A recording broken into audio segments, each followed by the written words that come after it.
Hello everyone, welcome to being teacher.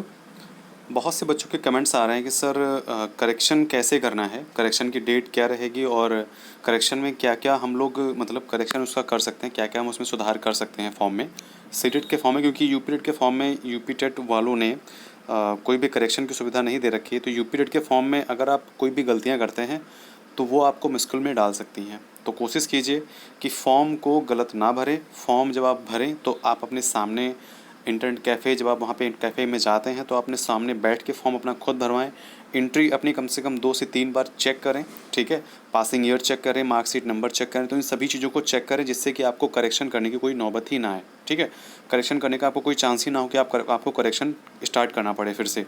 Okay, तो correction ना करना पड़े इसलिए कुछ बातों का ध्यान रखना है। और करेक्शन में क्या क्या करेक्शन हो पाएगा, क्या क्या संशोधन हो पाएगा, उन सभी चीज़ों को हम इस वीडियो में समझेंगे, ठीक है। तो यूपी टेट का करेक्शन नहीं हो पाएगा। मैं फिर से कह रहा हूँ, यूपी टेट वाले जो फॉर्म भर रहे हैं उन सभी चीज़ों को ध्यान में रखें कि यूपी टेट का करेक्शन नहीं हो पाएगा। अगर आप फॉर्म गलत भरते हैं तो ये रिस्पॉन्सिबिलिटी आपकी होती है, कैफे वाली की रिस्पॉन्सिबिलिटी वो नहीं लेता है, क्योंकि वो आपके सामने बैठा के फॉर्म भरता है। अगर वो अकेले में फॉर्म भरता है तब भी वो आपको रिस्पॉन्सिबल ही, मतलब उसकी रिस्पॉन्सिबिलिटी नहीं होती। वो तो कह देगा कि गलती हो गई, ठीक है। या तो फिर आपका बहुत मतलब आपके पास बहुत पैसे वाले हों तो आपका अगर गलत हो गया तो आप दूसरा फॉर्म फिल कर सकें।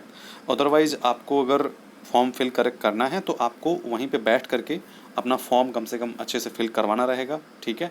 आप जल्दबाजी मत करें, जल्दबाजी करने से चीज़ें गलत ही होती हैं, अच्छी नहीं होती हैं, ठीक है।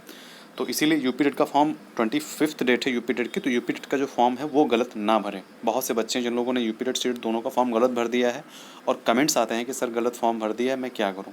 ओके, तो सबसे पहले है कि कमेंट्स जब आप करते हैं तो कमेंट्स के लिए, कमेंट करने के बाद में जब मैं वहाँ पे रिप्लाई दे देता हूँ तो आप वहाँ पे कमेंट मत किया करें, वहाँ पे एक नया कमेंट आप किया करें, क्योंकि उस कमेंट में जाकर के फिर मुझे पता नहीं चलता है कि आपने उसका रिप्लाई दिया है कि नहीं दिया है। ओके, और दूसरा ये है कि आप टेलीग्राम चैनल से जुड़ जाइए, क्योंकि टेलीग्राम चैनल पे ये रहता है कि मैं वहाँ पे आप क्या कोई भी प्रॉब्लम होती है तो वहाँ पे आप मुझसे कांटेक्ट कर सकते हैं, ठीक है।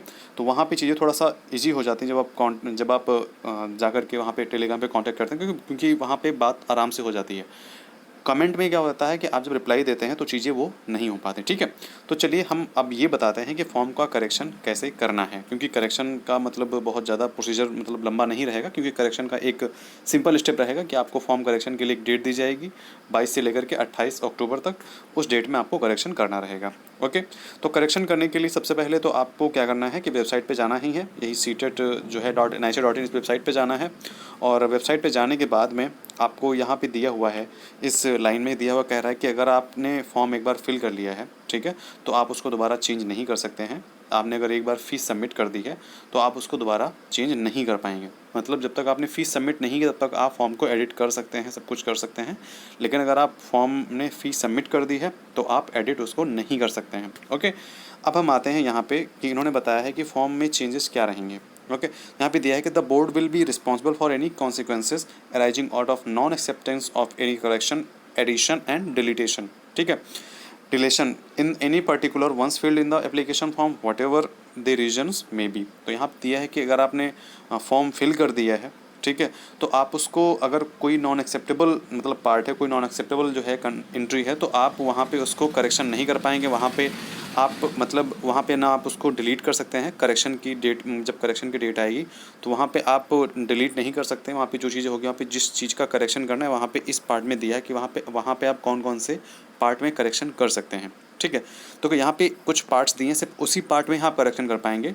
और अदर जो पार्ट हैं, अगर शायद सीटेट जो है सीबीएसई को लग रहा है कि हाँ खोल देने चाहिए, मतलब अदर पार्ट को भी जो है एडिटिंग के लिए खोल देना चाहिए, करेक्शन के लिए खोल देना चाहिए, तो शायद वो खोल दे। बट उन्होंने स्पष्ट रूप से जो है मेंशन किया हुआ है नोटिफिकेशन में कि आपको सिर्फ इतने ही जो पार्ट हैं वो आप उसमें करेक्शन कर पाएंगे, ठीक है।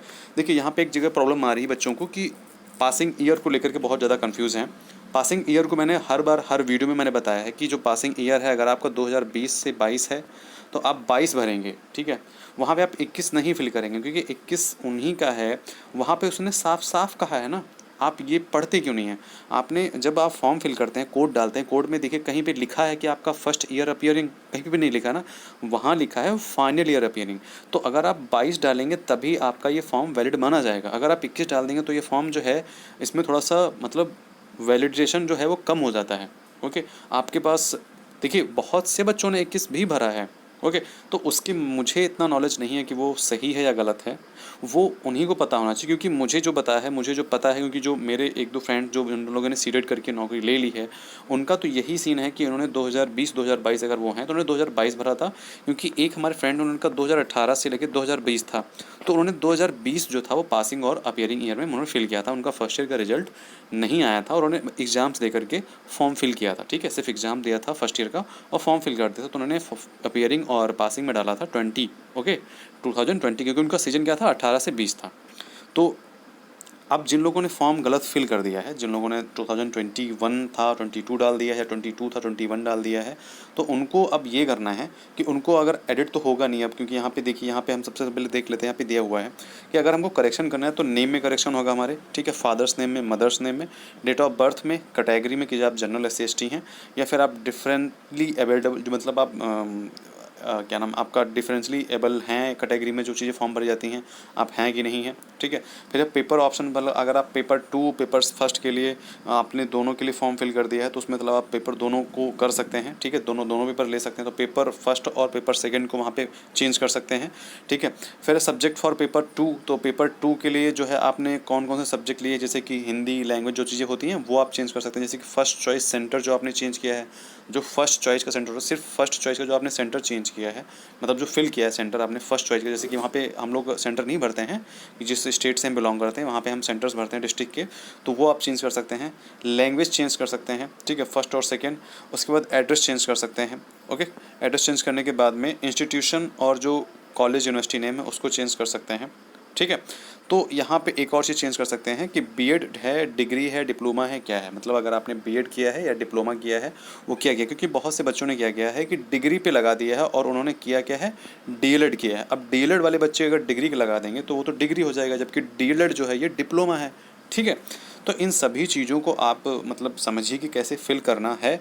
अभी भी टाइम नहीं निकला है, तो आप अपने मतलब फॉर्म को अच्छे से फिल कर लीजिए, ओके। और फॉर्म फिल करने के लिए कैसा फॉर्म फिल करना है वो मैंने आपको बता दिया है, वेबसाइट पे ही जाना है और फॉर्म फिल करने को लेकर के मैंने वीडियोज़ भी बनाए हैं, तो आप चैनल पे जाइए और वहाँ पे जाकर के जो मैंने वीडियोज़ बनाए हैं आप उनको देखिए प्रॉपर, उसके बाद में फॉर्म फिल कीजिए। मैं हर वीडियो में यही कहता हूँ कि आप सारे वीडियोज़ देख करके, जो लेटेस्ट में 2-3 दिन पहले के वीडियो बनाए गए हैं, उन सभी वीडियोज़ को देख करके आप उसके बाद ही फॉर्म फिल करें, ठीक है। मेरी वीडियोस देख लें या फिर चैनल पे और भी वीडियोस हैं, आप उनके वीडियोस देख लें, अगर सेम चीज़ें आ रही हों तो आप वही फॉर्म फिल करें, ठीक है, वही वही एंट्री फिल करें। और अगर चीज़ें अलग बता रहा हूँ या तो मैं अलग बता रहा हूँ या वो अलग बता रहे हैं, तो आप कमेंट करके बताइए, मैं उसको वेरिफिकेशन करके मैं आपको तब बताऊँगा, ठीक है।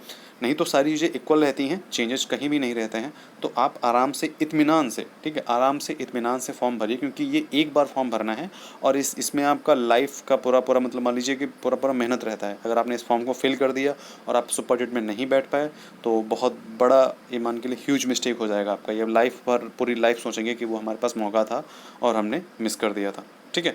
तो कोई गलती ना होने पाए, क्योंकि मौके बार बार नहीं आते हैं, जैसा कि मैं बार बार कह रहा हूँ, सुपर डेट के एग्ज़ाम्स, सुपर डेट के फॉर्म आएंगे, वैकेंसीज आएंगी, तो उसमें कोई मिस्टेक ना होने पाए, इसीलिए यूपी टेट का आपके पास बहुत अच्छा ऑप्शन है। तो यूपी टेट को लेकर के आप अवेयर हो जाओ, ठीक है। यूपी टेट में कोई भी गलती मत करो जिससे कि आपको करेक्शन करने की बात आए। समझ नहीं आता है कि बहुत से बच्चों ने क्या किया है, सीटेट में गलत भी किया है और यूपी टेट में भी गलत कर दिया है। एक जगह गलत करो तो समझ में आता है कि आपने मतलब गलती से किया है, और अगर दोनों जगह गलत हो जा रहे हैं तो उसमें तो आपकी खुद की लापरवाही है, ठीक है। तो इन सभी चीज़ों को ध्यान में रखो कि फॉर्म ज़्यादा गलत ना होने पाए, ओके। अगर कोई भी अभी भी प्रॉब्लम आ रही है, कोई भी दिक्कत है, कोई भी समस्या है, तो आप कमेंट करके बता सकते हैं। मैं पूरी कोशिश करता हूँ कि मैं हर कमेंट का रिप्लाई दूँ, और जो नहीं दे पाता हूँ तो 1 से 2 दिन बाद देता हूँ, मैं रिप्लाई ज़रूर देता हूँ, ठीक है, क्योंकि कमेंट्स बहुत ज़्यादा आ रहे हैं। तो आप लोग कमेंट करते रहें, मैं रिप्लाई देता रहूँगा, ओके। चलिए, ध्यान रखिए अपना, मिलते हैं नेक्स्ट वीडियो में, बाय बाय।